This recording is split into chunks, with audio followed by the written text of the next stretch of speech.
Aloha. Welcome to Abe Lee Seminars sessions.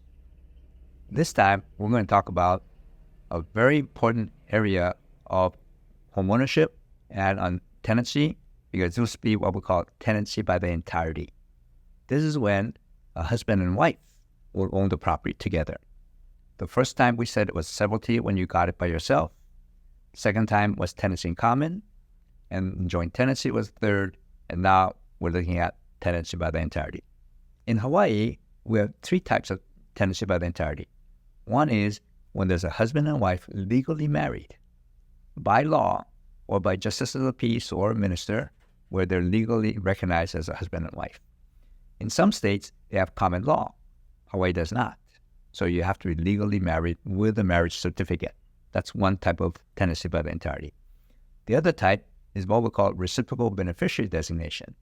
And this was created by the legislature many years ago, where two people that are not allowed to marry by law could be recognized as being under tenancy by the entirety as if they were married.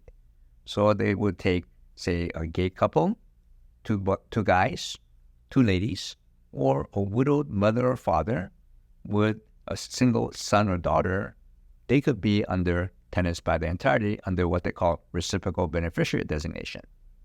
Then the third type was when Governor Abercrombie was the governor. He signed into law the same-sex marriage. And so now the gay couples that were forbidden from marrying now are allowed to do so. So now we have three types of tenancies: husband and wife, legally married, no common law. Then you have reciprocal beneficiary, which would be now, say, a single father, single mother, and single children, or even single siblings that could be in the RB relationship, and they cannot be married. They must be single. Then the third type is when you have the gay couple that are allowed to marry by law. That'd be the third type of tenancy by the entirety. So the question you might ask is, what's so special about tenancy by the entirety? Why would they do that instead of joint tenancy? Because they have right of survivorship.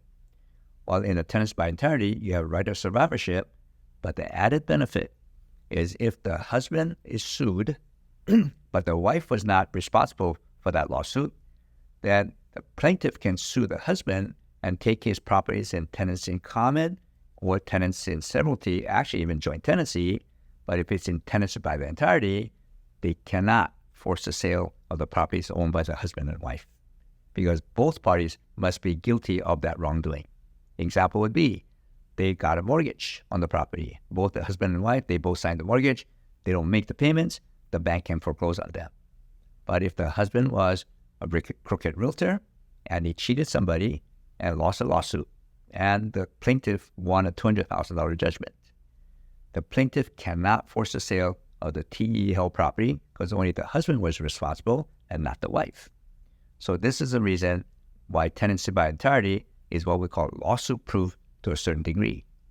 You don't have that with joint tenancy or tenancy common or severalty. So this is the reason why, one of the reasons people go into TE is because they want to have that lawsuit protection, besides the fact that they love each other and they want to be married and, of course, have the right of survivorship. So if the wife dies, the husband gets it all, no probate. If the husband dies, wife gets it all, no probate. Same thing with RB and with same-sex. So that way, they can get the property without probate, and they can own it as a survivor. Also, there's no estate tax when you inherit property with a TE. Whereas with joint tenancy and tenancy in common and severalty, they could be estate taxes. So this is the fourth in the series of how you hold title to property. So one was severalty, second was tenancy in common, third was joint tenancy, and the last one in this tenancy is tenancy by the entirety. Aloha.